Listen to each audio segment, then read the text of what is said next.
ಈಗ ಒಂದು 10,000 ಭಾರತ್ ಜೋಡೋ ಯುವಕ ಸಂಘಗಳನ್ನ ರಚನೆ ಮಾಡಬೇಕು ಅಂತೇಳಿ ತೀರ್ಮಾನವನ್ನು ಮಾಡಿದ್ದೇವೆ.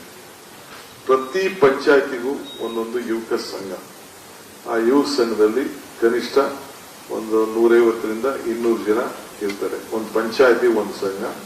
ಮಿಕ್ಕಿದ್ದು ಅರ್ಬನ್ ನಲ್ಲಿ ಸುಮಾರು 6,000 ಪಂಚಾಯತಿ ಇದೆ. ಒಂದು 4,000 ಅರ್ಬನ್ಗಳಲ್ಲಿ ವಾರ್ಡ್ಗಳಲ್ಲಿ ಇದನ್ನ ಸಂಘ.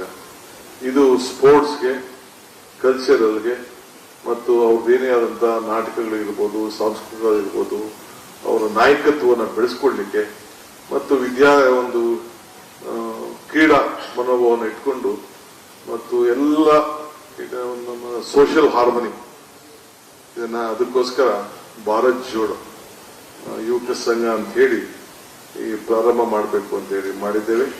ಸೊ ಆ ಒಂದು ಸಂಘಕ್ಕೆ ಸರ್ಕಾರ 10 ಲಕ್ಷ ರೂಪಾಯಿ ಕೊಡ್ತದೆ.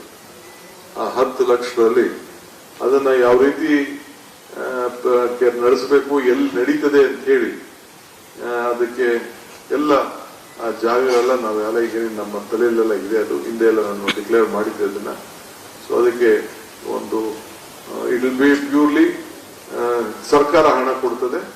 ಸೊ ಯೂತ್ ಕ್ಲಬ್ಸ್ ನಡೀತದೆ.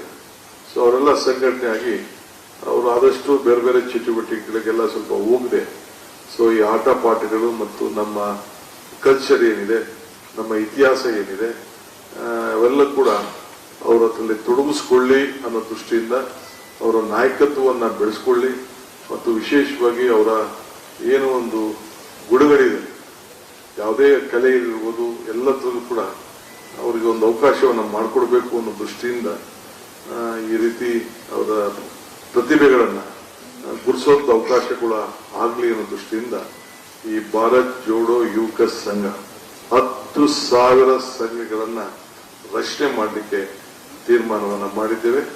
ಅದಕ್ಕೆ 10 ಲಕ್ಷ ರೂಪಾಯಿ ಒಂದು ಪಂಚಾಯತಿಗೆ, ಒಂದು ಸಂಘಕ್ಕೆ ಕೊಡಬೇಕು ಅಂತೇಳಿ, ಅಂದ್ರೆ ಒಂದು ಪಂಚಾಯತಿಲಿ ಒಂದು ಸಂಘ ಇರ್ತದೆ, ಅದನ್ನ ತೀರ್ಮಾನವನ್ನ ಇವತ್ತು ಮಾಡಿದ್ದೇವೆ. ಅದಕ್ಕೆ ನಾನು ಹೇಳಿದ ಇವೆಲ್ಲ ಸೇರಿ ಯುಗ ಇದು ಅಂತ ಹೇಳಿ. If this resonated with you, follow News Trail for similar content.